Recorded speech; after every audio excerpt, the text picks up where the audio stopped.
అనేది ఉండదు. అండ్ ఎన్ని డబ్బులు ఉన్నా ఇక్కడ చాలామంది కూడా ఒక ఆర్టిస్ట్గా కాకుండా ఇంజనీర్ గానో, ఒక డిగ్రీ ఫినిష్ చేసుకోనో, ఫార్మసీ గానో అన్నీ ఏదో ఒకటి చేసి మళ్ళీ సినిమాల్లోకే వస్తారు. అది చాలామందికి ఇక్కడ ఉన్న వాళ్ళందరిలో ఎవరికో ఉన్న ఒక రైటర్ అవ్వాలని ఉంటుంది. 24 క్రాఫ్ట్స్లో ఏదో ఒక క్రాఫ్ట్లో సినిమాలోకి వచ్చారో రాలేదో చూసిన ప్రతి వాళ్ళకి ఏదో ఒకటి సినిమాలో చేయాలని అనిపిస్తుంది. మాకు కూడా అంతే. కానీ అందరికీ ఆ బ్లెస్సింగ్స్ ఉండవు. చాలామంది వస్తారు వెళ్ళిపోతారు. బికాజ్ ఇక్కడ నిలదొక్కుకోవడం అంత ఈజీ కాదు. బట్ మా నాన్నగారు సక్సెస్ గురించి ఎక్కువ నేర్పించారో లేదో కానీ ఫెయిల్యూర్ గురించి మటుకు చాలా బాగా నేర్పించారు. దాన్ని నిలదొక్కుకోవడం, జీవితం ఇంతే అనుకుంటే నరకం, జీవితం ఎంతో అనుకుంటే స్వర్గం అనే ఒక పాఠశాలలో నుంచి వచ్చిందాన్ని నేను. సో నేను అదే అంటాను, మా నాన్నకి వయసు తక్కువ అవుతుంది, నాకు ఎక్కువ అవుతుంది అని. ఆయన పరిగెత్తినట్టు మా వాళ్ళు కూడా కావట్లేదండి ఈరోజు. So he is the true artist. And అలాంటి ఒక ఆర్టిస్ట్ని చూసి పెరిగినప్పుడు టైర్డ్నెస్ అని ఉండదు. I'm still motivated. నన్ను అంటారు, నువ్వు ఇన్స్టాగ్రామ్లో యాక్టివ్గా ఉంటావు, యూట్యూబ్లో యాక్టివ్గా ఉంటావు, సినిమాలు చేస్తావు, ఓటీటీ చేస్తావు అంటే ఐఎమ్ అన్ ఆర్టిస్ట్. నాకు ఏ మీడియంకి ఏది డిఫరెన్స్ ఉండదు. ఈ కెమెరా అయినా ఒకటే, పెద్ద కెమెరా అయినా ఒకటే. Thank you madam. నా సెకండ్ క్వశ్చన్. ఓ సారీ. యా మేడం, ఇది కొంచెం సీరియస్ సబ్జెక్ట్, సినిమాతో సంబంధం లేదు. మీరు రెస్పాండ్ తలుచుకోకపోతే పక్కన పెట్టేసేయండి. Okay Raju, thank you. ఇప్పుడు 1 month అనే కాంట్రవర్సీ ఒకటి నడుస్తుంది. ఏంటిది? 1 month అని కాంట్రవర్సీ ఒకటి నడుస్తుంది. మన మనోజ్ గారు కూడా దాని మీద పెద్ద ఫైట్ చేస్తున్నారు. ఒక చిన్న పాపని అబ్యూజ్ చేసి, చైల్డ్ అబ్యూజ్, ట్రోలర్స్, రోస్టర్స్ అని చెప్పేసి 1 month అనే ఒక ఛానల్ వాళ్ళు, మన మనోజ్ గారు కూడా దాని మీద చాలా సీరియస్గా ఫైట్ చేస్తున్నారు. అంటే మాకు తెలిసి మంచి ఫ్యామిలీ అంటే ఓన్లీ సినిమాలే కాదు, సొసైటీలో ఉన్న గుడ్ కూడా, వాళ్ళు గుడ్ కోసం ఫైట్ చేస్తారు, బ్యాడ్ని అపోజ్ చేస్తారు. సో మీ తమ్ముడు, మా హీరో మనోజ్ గారు ఇలా మంచి విషయాలు ఎంత బాగా రెస్పాండ్ అవుతున్నారు, దీని మీద మీ కామెంటు. ఇలాంటి ట్రోల్స్ని ఎలా ఆపాలి, సమాజాన్ని బ్యాడ్ చేసే వీళ్ళని ఎలా ఆపాలి, దీని మీద మీ అభిప్రాయం ఏంటి?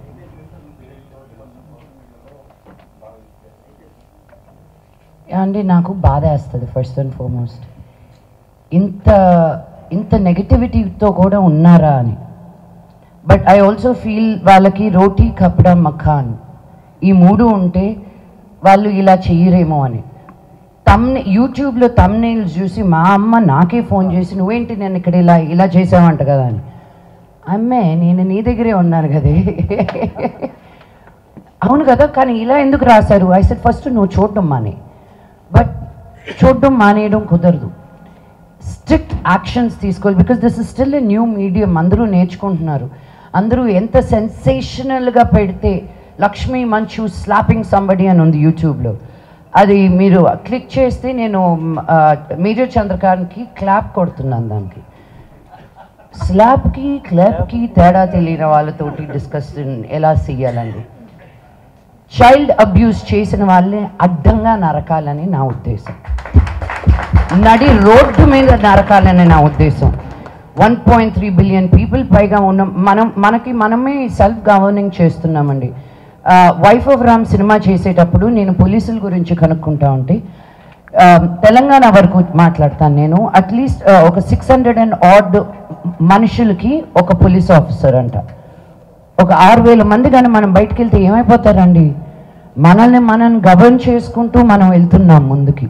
సో ఇలా తప్పు చేసిన వాళ్ళు ఎవరో ఒకరు ఆవును తిన్నారనో, ఎవరో ఒకరు హిజాబ్ వేసుకున్నారనో, ఎవరో ఒకరు మతాన్ని కరెక్ట్ చేస్తున్నారనో అని బాధపడమాకండి. ఒక మనిషిని మనిషిగా చూడనప్పుడే వాళ్ళని నిందించాలని నేను అంటున్నాను.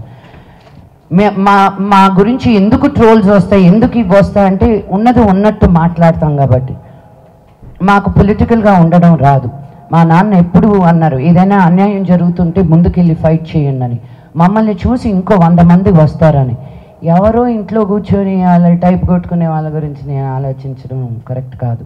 సో మనోజ్ ఏది చేసినా ఆలోచించి, ఎంత ఎమోషనల్గా ఇంపల్సివ్గా ఉన్నా కూడాను ముందుకొచ్చి ఫైట్ చేస్తే ఒక ధైర్యం అని వస్తుంది నార్మల్ మనుషులకు కూడా. అందుకే నాకున్న ఈ ప్లాట్ఫామ్, ఈ వాయిస్ని నేను తక్కువ అంచనాగా చేయను. ఈరోజు 33 స్కూల్స్ ఓపెన్ చేసాం మేము యాదగిరిగుట్టలో. ఈ 2022 నుంచి ఇప్పటి వరకు 84 గవర్నమెంట్ స్కూల్స్లో స్మార్ట్ క్లాస్ రూమ్స్ పెట్టాం.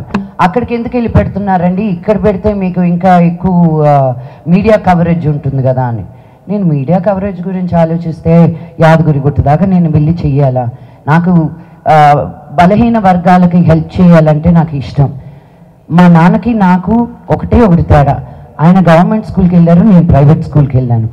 ఆయన బయటకు వచ్చి ఏదో ఒకటి ఉండకపోతే నేను కూడా మోదుగులపాలెంలో రైతు బిడ్డగానే మిగిలిపోయేదాన్ని. అది తక్కువ అనట్లేదు నేను, కానీ అందరికీ ఒక ఆపర్చునిటీ ఉండాలి అన్న ఉద్దేశంతో నేను గవర్నమెంట్ స్కూల్ పిల్లలతోటి పనిచేస్తున్నాను. ఊరిని బాగు చేయనక్కర్లే, ఒక బడిని బాగు చేస్తే చాలు, వాళ్ళే ఊరిని బాగు చేస్తారన్న నమ్మకం నాకు. So it's really heart breaking. నేను వినలేదు ఇది ఇంకా, బికాజ్ నేను చూడడం మానేశానండి. ఫస్ట్ అండ్ ఫార్మోస్ట్ న్యూస్ చూడడం మానేశాను. అప్లోడ్ వరకే కానీ మళ్ళీ కామెంట్స్ చూస్తే రాత్రి భోజనం చేయలేను తెలుసా. ఎందుకు ఇంత హర్ట్ఫుల్గా మాట్లాడతారు? యూనో, వ్యక్తిగతంగా మా ఫ్యామిలీని అంటారు, మా అమ్మని అంటారు, నా కూతుర్ని అంటారు. వెనక్కి తిరిగి నేను కానీ నేను అనడంలో ఎంతసేపు పడుతుంది చెప్పు? మీకు లేరా అమ్మలు, మీకు లేరా కూతుర్లు? మేము ఏం చేసినా ఒక 10 మందికి మంచి చెయ్యాలి, మిమ్మల్ని ఎంటర్టైన్ చేయాలి అని అనుకుంటున్నాం, కానీ మీ డబ్బులు మేము కొట్టేయట్లా, మోసాలు చేయట్లా. వాళ్ళ వెనకాల పడండి మీరు. మేమేదో కళాకారులు, మేము కళమ్మ తల్లిని